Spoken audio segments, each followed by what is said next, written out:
Olá, gente, a paz do Senhor, que Deus abençoe a sua vida. Nós estamos na disciplina Direito Eclesiástico, estamos já finalizando nossos estudos em relação ao direito.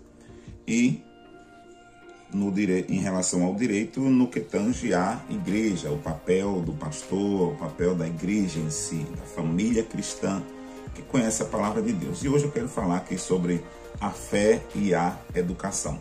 Quero falar sobre esse tema porque é um tema abrangente, principalmente nos tempos de hoje, porque há muita inversão de valores, não só pela falta de conhecimento, ou seja, a ignorância em relação a grande parte de pastores e de obreiros, como também a ignorância também por grande parte de profissionais de educação no que tange a esse termo, ou ao que nós vamos tratar aqui.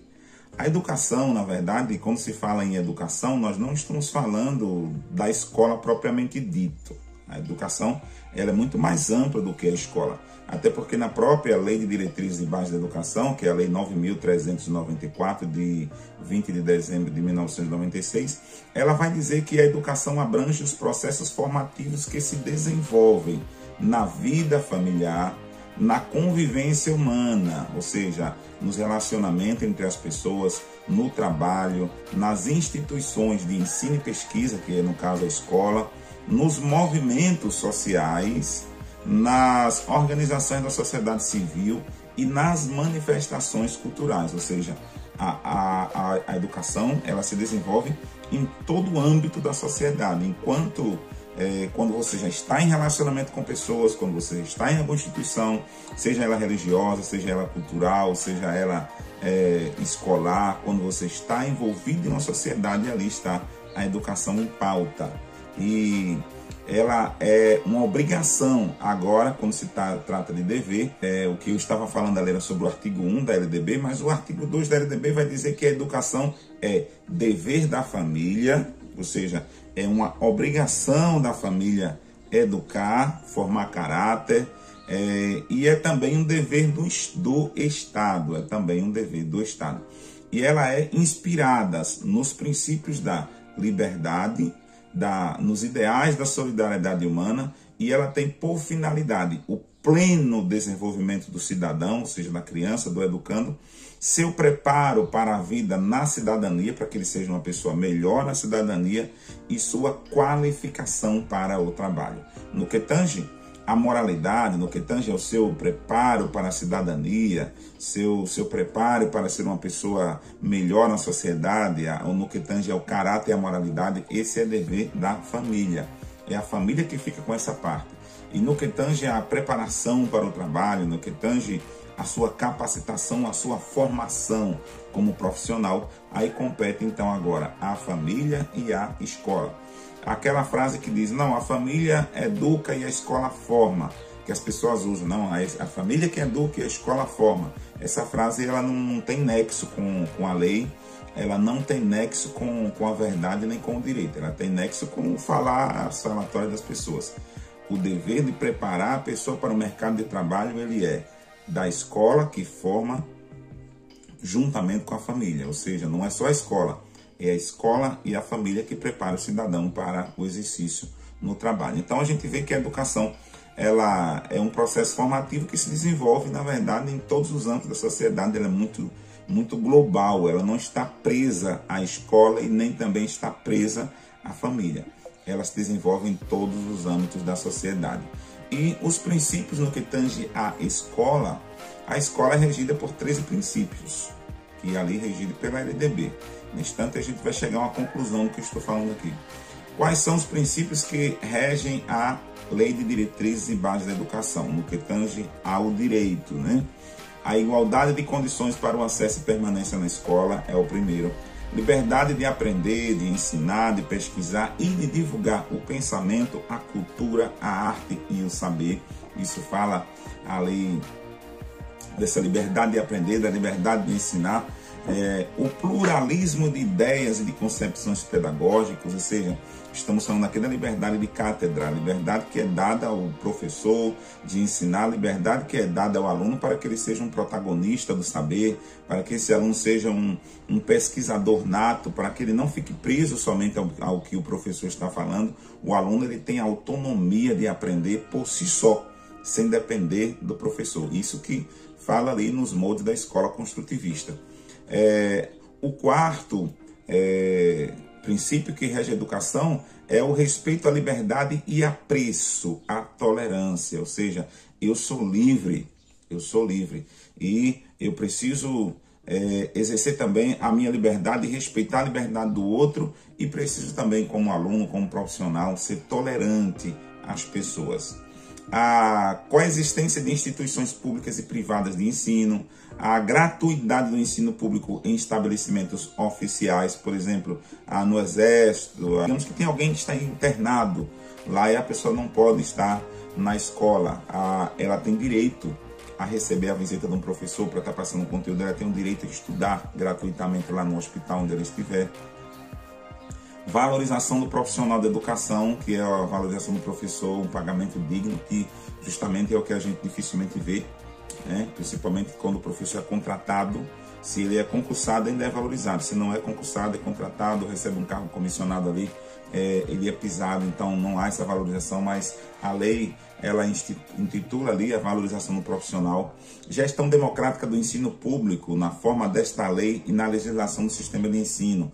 Esse inciso 8 aqui do artigo 3 da LDB vai dizer que a escola, pela lei, o ensino democrático, ou seja, o diretor, ele é eleito pela comunidade escolar, ou seja, os pais dos alunos, os alunos e os professores votam ali para escolher aquele diretor. E as prefeituras, infelizmente, não fazem isso, não colocam a gestão democrática. E aí fica colocando diretor por cargos políticos, essa questão toda aí, mas o diretor em si, ele deveria, na verdade, pela lei, ser selecionado ali pela equipe de professores, pelos alunos e pais de alunos, ou seja, a comunidade escolar vota em alguém que entende-se que tem capacidade de gerir, para que essa pessoa seja, então, eleito, dentre a própria equipe escolar, eleito para ser o diretor da escola. Então, essa gestão escolar, gestão democrática, ela está prevista ali na LDB. A escola também ela tem uma obrigação como princípio, que é um padrão de qualidade no ensino, ou seja, que o ensino seja um ensino de qualidade, que o aluno vá lá para aprender e realmente o aluno saia com um saber, o aluno saia com uma conexão com o conhecimento, que ele entre na escola e ele se encontre, na verdade, com o mundo, com o universo de saber, e não apenas com uma coisa limitada.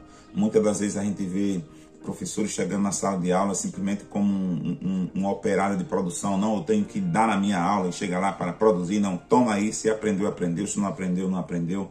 E não é assim. A escola ela precisa ter uma qualidade no ensino. O ensino de qualidade ele está previsto ali também na LDB, no inciso 9. No inciso 10, aí fala da valorização da experiência extraescolar. Ou seja, o que o aluno aprende fora da escola tem validade. O professor, a escola precisa respeitar o aprendizado do aluno, as experiências que o aluno teve fora da escola. Porque não é só na escola que a gente aprende. No inciso 11 vai dizer a vinculação entre a educação escolar, o trabalho e as práticas sociais. Ultimamente as faculdades, por exemplo, ela aceita muito, por exemplo, você faz um curso extra na faculdade, você recebe uma determinada carga horária, a faculdade admite aquela carga horária ali como parte complementar ali do curso. Então, isso está previsto também ali na lei, na LDB, como o 11º princípio que rege ali a educação escolar. A consideração com a diversidade étnico-racial, ou seja, o respeito à diversidade racial dos alunos dentro da sala de aula, seja ele branco, índio, negro, chinês, japonês, indiano e etc. E a garantia do direito à educação e aprendizagem ao longo da vida. Não é só para a criança e a escola. A escola não é só para criança. A escola é para a criança, a escola é para o jovem, a escola é para o adulto, a escola é para o idoso. Um tempo desse tivemos uma polêmica aí que uma senhora de 40 anos, que é uma senhora nova, foi fazer um curso na faculdade e tinha umas meninas lá tirando sarro dela, zombando, porque dizendo que ela estava velha para estudar.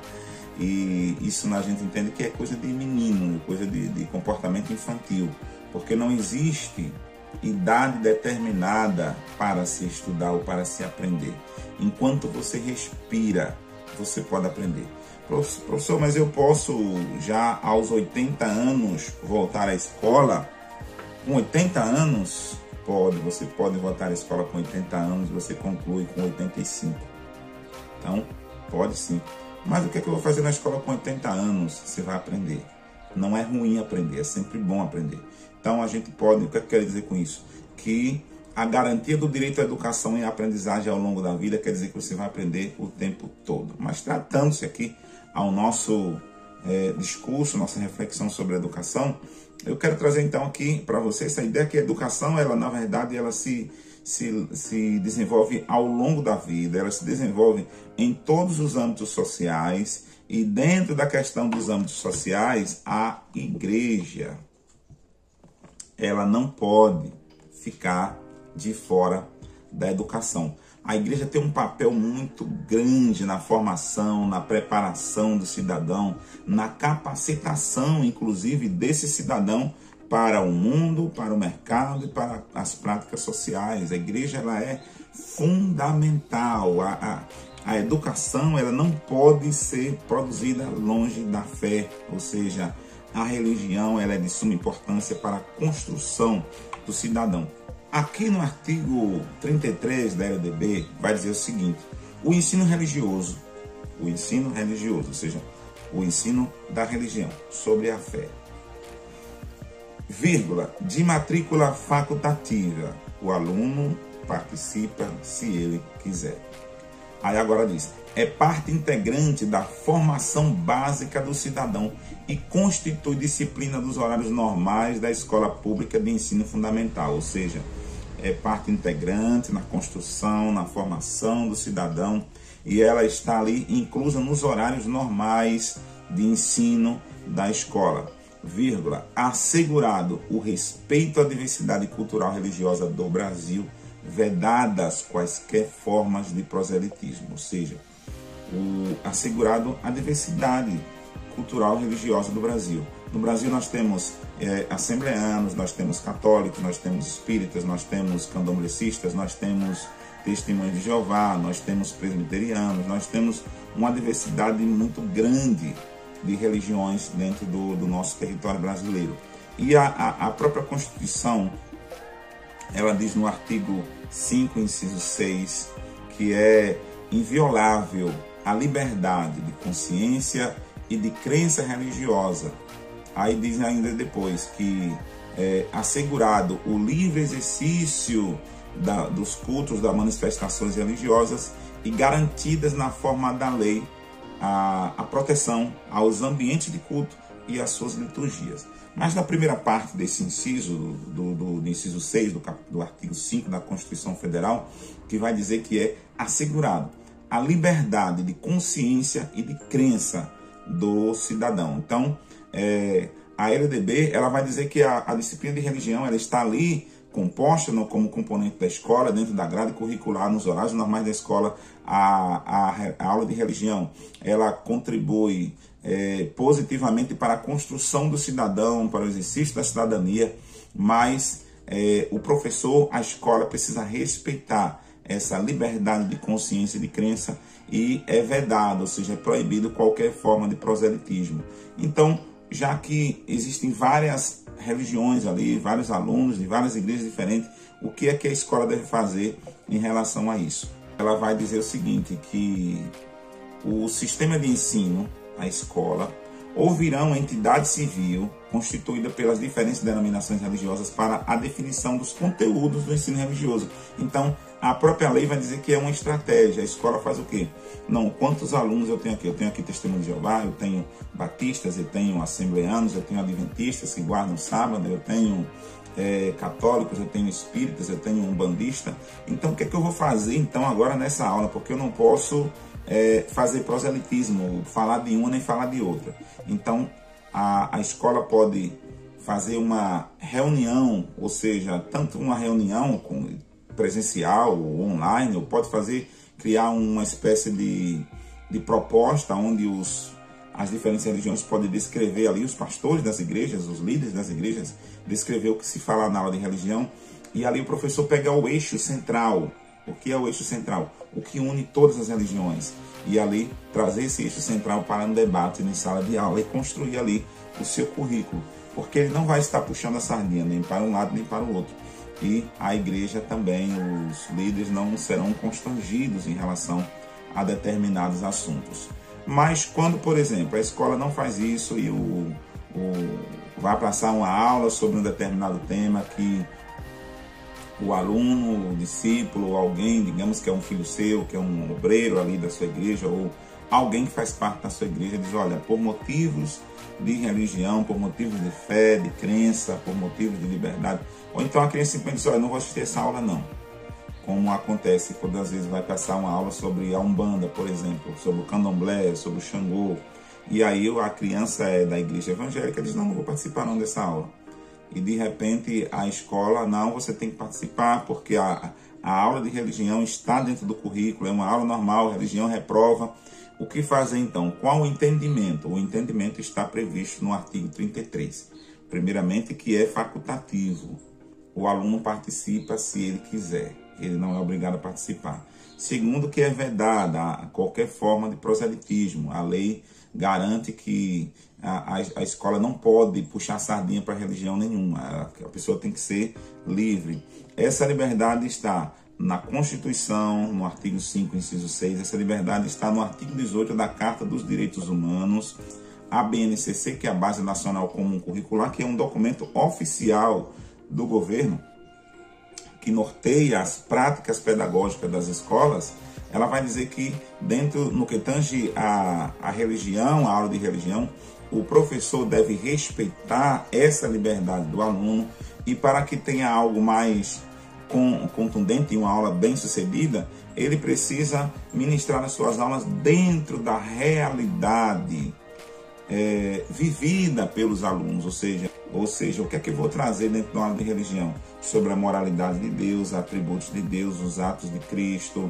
Vou trazer sobre o respeito, sobre a tolerância, sobre a solidariedade, sobre o ajudar o próximo, sobre o perdão, sobre a não prostituição, a não violência. Então, eu trago assuntos que sejam inerentes a todas as religiões e que vale agradar gregos e troianos. Então, essa é uma das partes que o professor pode fazer. Mesmo assim, o aluno não é obrigado a assistir essa aula. Ele é coberto tanto pelo Estatuto da Criança e do Adolescente, ele é coberto também ali pela Constituição Federal no artigo 5, inciso 2, pela BNCC no que tange ao currículo da aula de religião, ele é coberto pela Lei de Diretrizes e Bases da Educação, ele tem essa cobertura. A Lei número 11.645, de 10 de março de 2008, torna obrigatório o estudo da história e cultura indígena e afro-brasileira nos estabelecimentos de ensino fundamental e médio. Porém, essa mesma lei vai dizer o seguinte, que este currículo ele vai se espalhar, pode se espalhar por toda a grade curricular da escola, mas principalmente será dentro da disciplina de História e Arte. Por quê? Não na de religião. Pode também colocar a disciplina de religião? Pode. Mas, quando se trata da religião, aí agora o aluno assiste ou participa, se o aluno quiser. Mas a escola, ela sim deve ensinar a cultura afrodescendente, a história afrodescendente, até porque quando se fala da cultura indígena e afrodescendente, afro-brasileira, nós não estamos falando tipicamente da religião, nós estamos falando da linguagem que influencia muito a sociedade, contribui muito para a construção social. Por exemplo, de onde foi que você viu a linguagem piá? Aqui usa muito para menino, né? Para chamar de piá. Aonde foi que nós vimos a linguagem guri, moleque? Onde foi que a gente vê esse tipo de linguagem? Iara, pessoas com esse nome. Então, existem muitos nomes que são de origem indígena e nomes de origem afro que está dentro da nossa linguagem, a construção da linguagem. Além da linguagem tem a questão da música, além da música tem a questão da alimentação, da culinária, os hábitos, tanto indígena como negro, que influenciaram no Brasil. o esporte, como nós temos aí a capoeira. Então existe algo muito amplo dentro da cultura. Além da cultura tem também a história, a bravura dos negros aí nesse processo todo de construção desse Brasil. O Brasil foi fundado, foi crescer, o Brasil foi evoluído ali do século XV até o século XVIII ou XIX, até o início ali do século XIX, sobre os ombros ali dos negros que vieram da África. Então há uma riqueza cultural histórica muito grande na construção desse Brasil, e a gente precisa então passar isso para as nossas gerações, porém respeitando a liberdade de consciência e de crença religiosa. E isso aí torna também a igreja participante dessa construção. A igreja precisa ter um conteúdo histórico para passar. Ou seja, a gente não ensina somente sobre a fé, a gente ensina, você participou desse curso aqui, e você vê que a gente não está ensinando apenas sobre as questões dos versículos da palavra de Deus. Nós estamos com uma visão ampla de saber, uma visão ampla de mundo. Por quê? Porque a capacitação, a formação de um cidadão, ela tende a tornar ele uma pessoa humanista e crítico, apoiada em conhecimentos científicos, sociais, culturais, construídos historicamente. Ou seja, é necessário que o cidadão seja alguém que tenha uma mente global, seja possuidor de uma ampla visão de mundo. Ou seja, eu vou ser um obreiro com a cabeça fechada, não, tem que ter uma mentalidade muito aberta, com uma visão de mundo ampla para várias coisas, até porque a palavra de Deus ela vai dizer lá que o homem natural ele não compreende as coisas do Espírito, mas o homem que é espiritual ele compreende tudo, ou seja, ele tem uma ampla visão de mundo. E como disse Isaías, Deus nos deu uma língua de erudito, uma língua para falar e debater qualquer assunto. Então, este é o nosso propósito, esta é a nossa missão como obreiros, conhecer as leis no que tange a educação também. E a igreja ela está inserida dentro da educação. A ordem de Jesus foi: ide, portanto, e ensinai. Quando fala ensinar, não é só ensinar a palavra de Deus, é ensinar o homem a ser um cidadão melhor, a construir esse cidadão para a sociedade. E a igreja tem um grande papel na prática de ensino. A igreja é uma escola. E as pessoas que vão à casa de Deus, elas vão também para aprender. Não somente sobre a fé, mas a ter uma visão geral de mundo, para que possa contribuir para a sua sociedade e trazer o reino dos céus à terra. Amém? E nós ficamos por aqui, terminamos nossa discussão sobre direito eclesiástico, e depois do Chat Class nós teremos mais aulas, mais assuntos, vamos debater muito mais coisa, porque o curso está andando. Se você chegou até aqui, você já é um campeão. Deus abençoe e até a próxima.